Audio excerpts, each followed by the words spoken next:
I'll just be blunt. As a Christian, I do believe in forgiveness and redemption, and I believe in being honest about the limits of human power and human wisdom and decision-making. We screw it up a lot. I certainly do. By the way, because of YouTube, you can see my screw-ups. I always deny that I was in Dancing with the Stars, but I actually was. Okay? So I don't judge. I don't. But here's the difference. I never went on Dancing with the Stars again. So that really is it. That's what we ask of people, and that's what we need to demand of our leaders, is not that they don't make mistakes, but that they acknowledge the mistakes that they make and critically learn from them. Learn from them. I have a ton of children, like a ton. And I'm never surprised when they do something wrong. Because I'm not. Because I'm never surprised when people do. Because I know what people are about. Because I am one. What I demand of them is that they acknowledge that they did it and that they pledge to be better.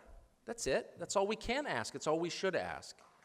But when people exert power over us, we have a right to expect it, okay? And if they don't perform that simple human task of learning from their errors, and if instead they deny those errors, and if instead they go even farther and blame us for those errors, then they are unfit to rule. It's that simple, okay? So I would say to compound this, the mistakes made by the people in charge, and by the way, I'm not limiting this to our political class in Washington. I would say they're uniquely guilty. But I would say also of the people who make the decisions that shape our economy, broadly speaking, and those who shape our culture, the people who determine what your kids watch on television or at the movie theater or online. They made a series of bad decisions over decades that had measurable effects on the population that were bad and well known to anyone who cared to learn them. So in 2015, when I learned this, I wrote the book. In 2015, the middle class in this country became a minority. And I read that in some relatively obscure place, by the way. I did not read that in the New York Times or the Washington Post. Not that I read either one anymore, but I did for many years. No, I read it in some website, and I thought, well, that can't be true.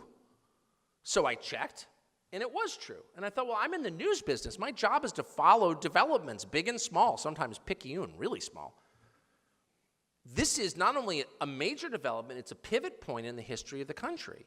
You can't have a functioning democracy, or by the way, a functioning market economy, without a robust middle class that comprises the majority of your country, period. And by robust, I mean really simple, self-supporting, not dependent upon government, living cheerfully, by and large, with the hope of doing better, and with the near certainty that their kids could do better if they apply themselves. It's not a hard definition. It's a common sense one. And for my entire life, in fact, for the entire life of our country that we can measure, that has been the majority of our country. And in 2015, it became a minority. Now, I left California, but if I lived here, I would have already known that, because that's the story of this state. And it's the saddest thing about this state. It's not that there aren't rich people. There are the richest people in the world live here. I just flew in from San Francisco this morning. You know, and it's not that there aren't poor people. There are more poor people in California than any other state. Like a third of all welfare recipients live in one state, this one. So you got plenty of people at the polls. And by the way, you will always have rich people. You'll always have poor people. Society will always be stratified because people are hierarchical. Just that's their nature. You know, the egalitarian ideal is not achievable. Dogs are hierarchical, by the way, so I think it's a mammal thing. But whatever. But in order to have a healthy, stable society, you have to have most people in the broad, happy center. And when that starts to change, you have not simply a moral problem. This isn't a college dorm room debate about what's just or not. Who cares? You have a very practical problem where your country's going to become super volatile, really volatile. And you might have, just throwing this out there, like a populist movement where voters get so mad they elect somebody out of nowhere. No, I'm serious. That's what happens. And wise leaders would anticipate this because it is so obvious I thought of it. This is not complex in any way. This is Leadership 101. But they didn't come to that conclusion, or more precisely, they didn't care to come to that conclusion because they didn't care. Which leads you to the second obvious conclusion about our leadership class, and I mean across sectors here. I mean, this applies every bit as much to the tech sector. Travis, what's his name at the car company? What is it? No, Travis Kalanick, the teenage billionaire who runs Uber, whatever. Our tech chieftains, as it does to our U.S. senators. They didn't actually care. And I guess I've already noticed at the outset, I'm a lifelong conservative. I'm not a liberal. I'm not in therapy. I'm not the kind of person who talks the touchy-feely language of the town I grew up in at all, okay? So this is not a touchy-feely observation. It's a true one, and it's really simple. Empathy is a prerequisite for leadership. You have to deeply care about the people you're in charge of, or you will not do a good job of leading them. And this is true across the board. It's true in your family. If you don't love your children, if you wouldn't give your life for your children, you will be a bad parent and hurt them. So the question is not, are you going to be a perfect parent and make a flawless series of decisions? No, you're not. You're going to screw it up. But in the end, if you care more deeply about your children than anything else, you'll be a good enough parent. You will be, every one of you. Empathy is the key to parenthood. But it's also the key to every other kind of leadership. If you didn't care about the safety of your men, would you be a good officer? No, they would die. If you didn't really care about your employees, would your company thrive? Of course not. If you didn't care in a democracy about your voters, would you be an effective politician? No, you'd be the ones we just kicked out. So that's it right there. And I would say part of the key, and I see this all the time, I saw it tonight. Trump gives these speeches, usually during the primetime hours, multiple a week. He loves it. And I have to say, it's pretty impressive in a way, as someone who talks for a living, that he'd stand up there on national television with no notes at all at like 71. I'm 49, I can barely do it. And he gets up there and he just goes. He doesn't know what the terminus is. He doesn't know what the destination is. He just gets on the bus. I don't care. I'm serious. Just give me a Diet Coke and let me start talking. We actually always say, because they often happen during our hours, so we're watching carefully. And my producers always say, when he gets to Space Force, we're almost done. I should also note, I have no idea what Space Force is, but I love it. I literally have no idea. I'm not sure they do actually know what it is either, but I can say that if my son, who's 21, called me, he's a senior in college, and said, you know what, I thought I was going into, whatever, private equity, but I think I'm joining Space Force. I would be my first question would be, what's the uniform like? The second question would be, the second thing I would say is, I'm so proud of you, boy. Anyway, but the point is, other than Space Force, the one recurring moment in every Trump speech, and the reason that people like these speeches so much, is he actually does, because he's not working strictly from a script, he does get caught right up in it. I mean, it's just you see who he is in the speech, because that really is who he is. And trust me, I know him. That's who he is.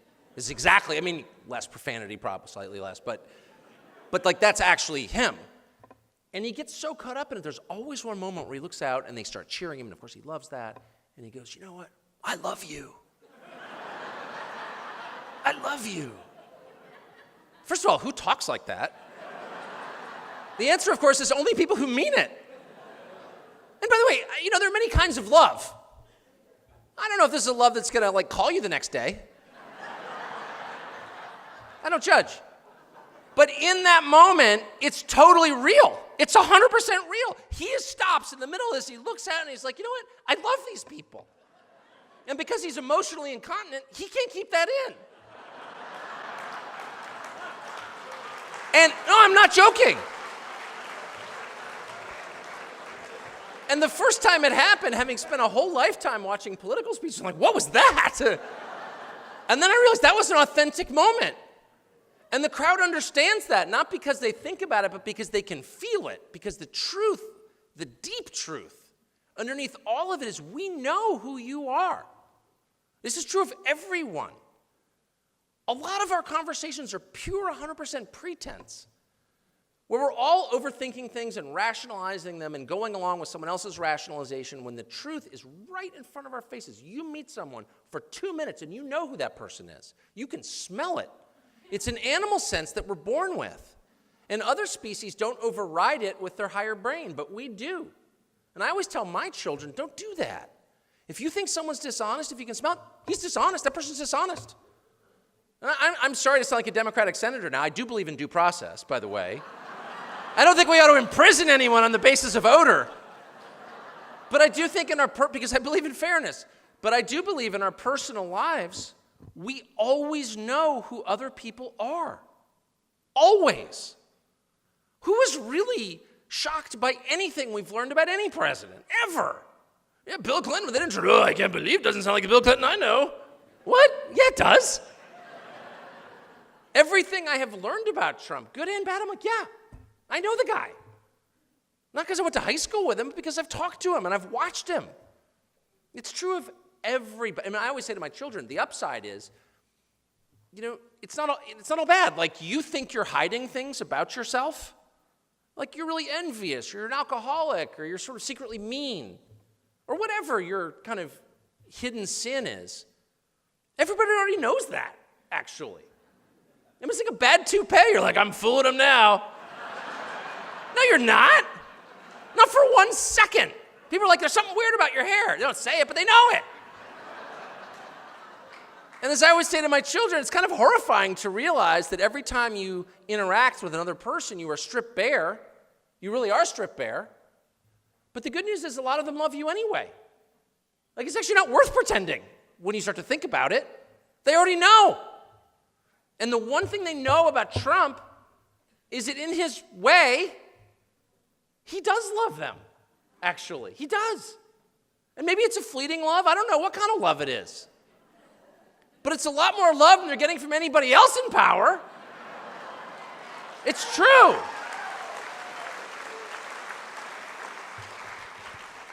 And that's why they love him back.